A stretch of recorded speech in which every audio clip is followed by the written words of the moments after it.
in great shape. Back to you.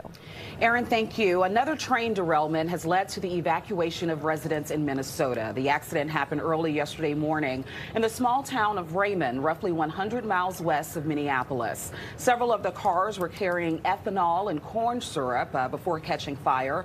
No injuries were reported. BNSF Railway and the EPA are monitoring the air quality there. The NTSB is investigating the cause of that derailment. And President Biden and the First Lady will visit Rolling Fork, Mississippi today. This comes after last week's tornado that killed 25 people and injured dozens more in that area. Homes and businesses were reduced to rubble in one of the poorest regions in our country.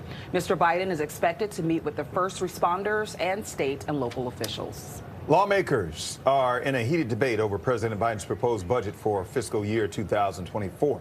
The Senate Majority Leader issuing an urgent plea to Republican House Speaker Kevin McCarthy Thursday, urging the GOP to come back with a counteroffer to the president's budget proposal.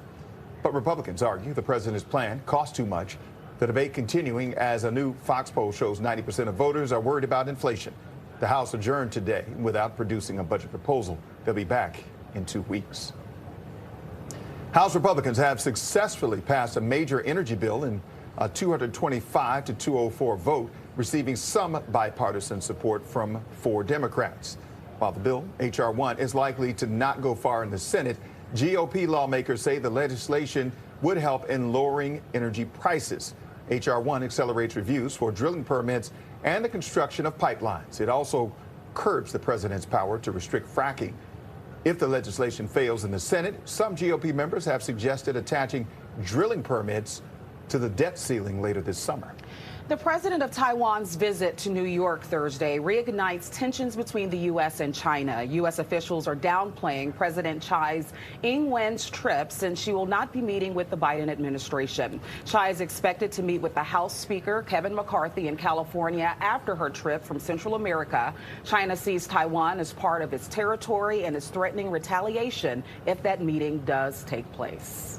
The White House is speaking out after an American journalist was arrested in Russia. Wall Street Journal reporter Evan Gershkovich was arrested by Russia's top security service and accused of trying to steal classified secrets for the American government. The Biden administration is condemning those claims.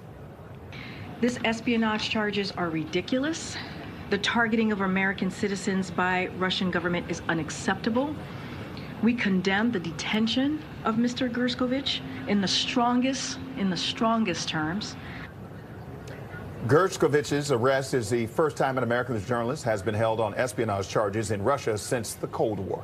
Your time now is 5:10. Coming up, a dog is paralyzed after ending up on train tracks in Philadelphia. Now he's found his forever home. Who ended up adopting him? And a killer whale will be returning home after spending years at the Miami Seaquarium. We're going to tell you where he's going to be living now. Claire? And this morning, I am tracking some more rain in the forecast, as well as some warmer temperatures. Got the timing of it all coming up. Also ahead, Claire, this year's mild winter making for better roads out there. Drivers are finding fewer potholes, how that's freeing up public works for other projects. We'll be right back.